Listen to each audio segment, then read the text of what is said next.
پاکستانیوں ہم ویسے ہی نہیں کہتے کہ پاکستان میں آوے کا آوا ہی بگڑا ہوا ہے۔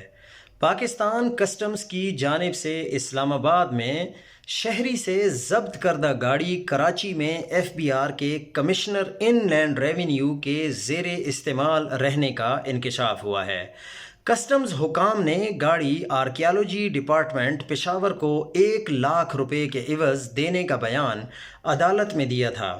اسلام آباد ہائی کورٹ کے جسٹس بابر ستار اور جسٹس سردار اعجاز اسحاق خان کا سخت اظہار برہمی۔ کلکٹر کسٹمز اور ممبر لیگل کسٹمز کو توہین عدالت کا شو کاز نوٹس جاری کر دیا گیا ہے۔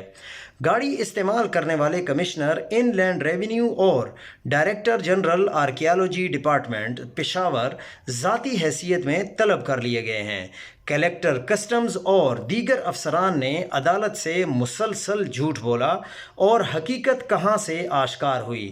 اب سے انشاءاللہ کچھ ہی دیر بعد میں آپ کے سامنے یہ پوری کہانی رکھوں گا کہ آج اسلام آباد ہائی کورٹ میں ان ججز کے سامنے کیا کیا باتیں سامنے آئی ہیں۔